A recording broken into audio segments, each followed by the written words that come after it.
sua vida. É essa a intenção desse ensino. É que nós, depois de sendo falado as verdades que o texto nos apresenta, a gente procure a mudança que cabe a cada um de nós. Porque a palavra do Senhor, a Bíblia diz que ela não volta vazia, sem que antes faça o que lhe apraz. A palavra de Deus, ela não vai sem endereço.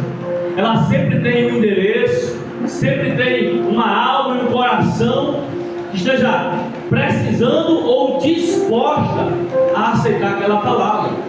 Então, quando nós começamos a falar a respeito do crente verdadeiro, o perfil dele, se eu não me engano, já estamos há quase 3 meses falando a respeito desse assunto. Entramos nas bem-aventuranças, Mateus capítulo 5 até o capítulo 7, nós iremos tratar desses 3 capítulos inteiros para falar a respeito de caráter cristão, e como um crente ele tem que se comportar, e como um crente ele se relaciona, e como um crente ele é diferente das outras pessoas. E quando nós começamos a falar das bem-aventuranças, falamos dos pobres de espírito, daquele que se julga indigno, né, de entrar na presença, ele não entra com soberba, não entra com presunção. Bem-aventurados que choram, aqueles que choram pelos seus próprios pecados. Bem-aventurados os mansos, aquele que age de mansidão.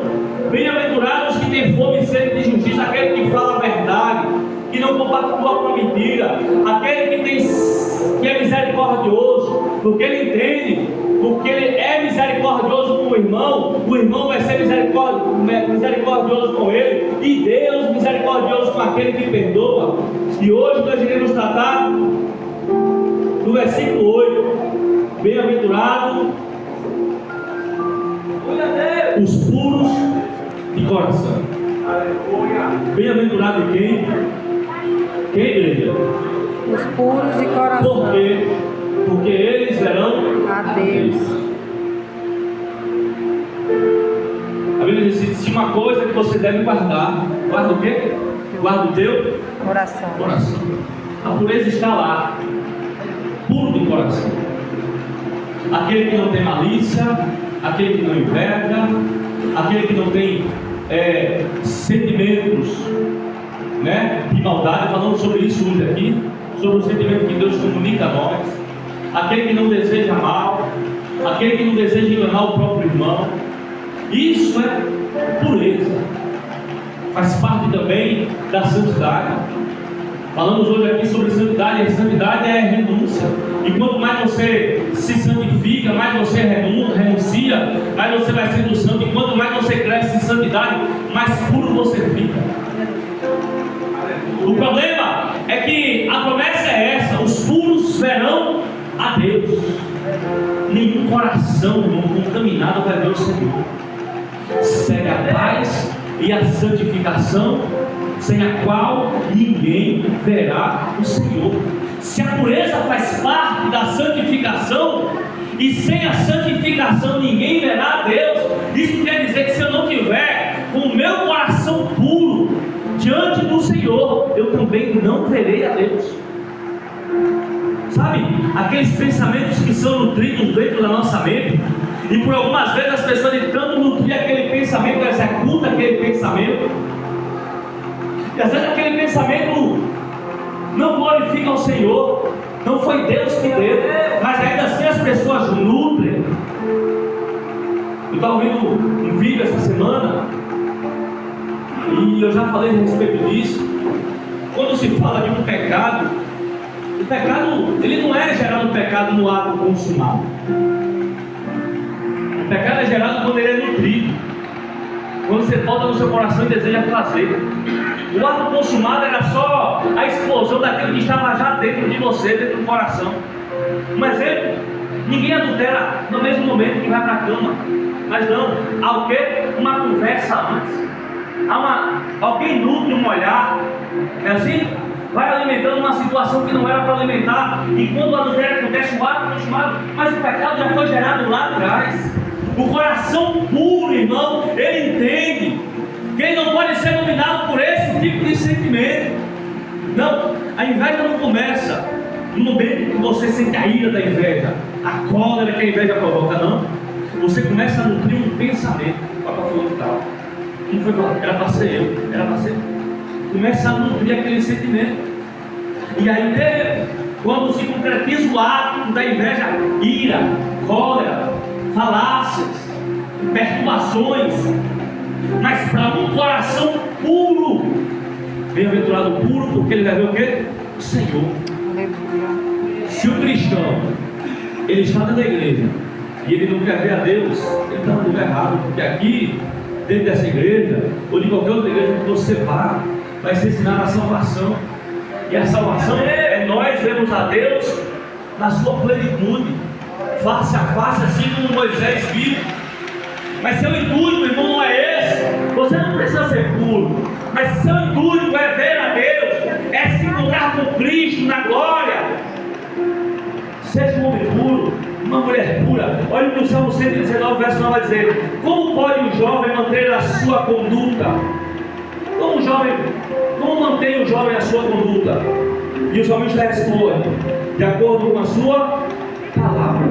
Como é que o jovem vai manter pura a sua conduta? Como é que um homem, uma mulher que diz que serve a Deus vai manter a sua conduta? Como é? Através da palavra do Senhor. Foi falado hoje, que se você não veio na escola bíblica, você perdeu. Falamos sobre santidade, e eu estou falando agora sobre pureza. Pessoas que estão marcando mal o tempo todo. Olha o outro ali, eu vou dar uma rasteira dele, olha mal. Isso é uma coisa que vai fazer, só vai para derrubar, para denegrir. Era ele, né? E tudo tem uma malícia por detrás. Você não pode estender a mão. Você está estendendo a mão para mim por quê? Por que você estendeu a mão para mim? Tem alguma coisa? Por que você fez isso? Calma, irmão. Pisa o pé no freio, relaxa um pouco, entrega de verdade a tua vida a Jesus. Ainda tem gente boa na terra, ainda tem crente honesto que quer ajudar por ajudar mesmo, para fazer a obra. Mas tem gente que não, é tão malicioso, um pensamento tão impuro que até não ajuda ele a voltar. Mas tem o seu coração puro diante do Senhor. Eu sei que Jesus Cristo não dá discernimento. Sabe? Só que esse discernimento, o apóstolo Paulo vai dizer que quando a graça nos ensina, Paulo escreve da Bíblia, que quando essa graça nos ensina, a gente se despoja de tudo que é ímpio, de todo sentimento que o ímpio tem, é despojado de nós. Sabe o que é despojado? É lançado fora. Está lá, a graça de Jesus revelou a todos os homens salvadoramente, e essa graça ensina o homem a despojar de toda impiedade humana. E as impurezas, sentimentos impuros, não provém da graça de Deus. A graça age com amor, age com misericórdia, a graça age com perdão, age sem malícia, a graça age sem inveja, sem maledicência, sem palavras torpes, sem chororgarrice. A graça, ela é pura e só vai ser crescida, acrescentada a um coração que esteja disposto a receber a pureza dela. Aleluia. É por isso que nós dizemos o tempo todo: nós podemos servir a dois senhores. Porventura o nosso coração pode ser puro e impuro ao mesmo tempo. Pode, irmão? Porventura o nosso coração pode ser puro e impuro ao mesmo tempo. Pode jorrar dois tipos de água da mesma fonte. Da mesma boca pode sair glória a Deus e amaldiçoar o irmão. Que pureza é essa, irmão? Que as pessoas estão confundindo as coisas. A pureza que a Bíblia fala é um coração semelhante ao de Jesus. A pureza que a Bíblia quer nos encorajar a ser é um coração parecido com o dele, com o de Cristo. Mas nós vivemos uma geração de disputa.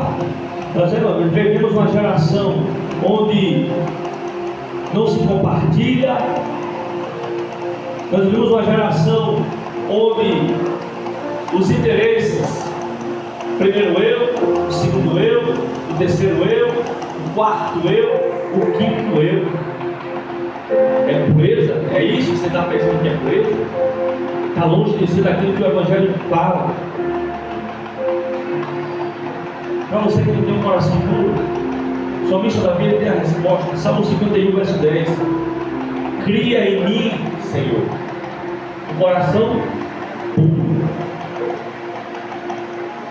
Deus, na sua palavra, falando com Jeremias, ele falou que na nova aliança ele tiraria os corações de pedra e coração que colocaria em corações de carne, corações que seriam dispostos a obedecer, corações que seriam dispostos a mudar.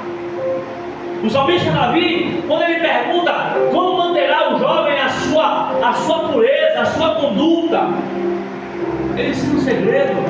O segredo está na palavra. Quer saber se o coração é impuro ou impuro? Leia a palavra, tenha comunhão com a palavra, tenha discernimento da palavra. Você vai descobrir por dentro quem você é de verdade através da palavra. E quando você descobrir, a oração é essa: cria em mim, ó Deus, um coração puro, um espírito quebrantado. Pureza, sabe por quê? Sem pureza, sem santidade, ninguém vai ver o Senhor. Não pense você que nós iremos chegar com o coração podre diante de Deus e Deus vai tapar os olhos para aquilo. Não pense você que você vai enganar a Deus. Não vai. Nós não iremos enganar ao Senhor. O nosso coração é puro, irmão. Ou será revelado lá no dia do juízo final.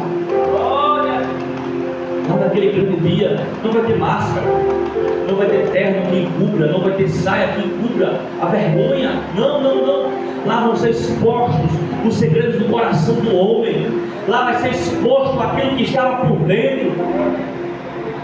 Não é só a carinha de santo, mas o que estava por dentro dos homens vão ser revelados.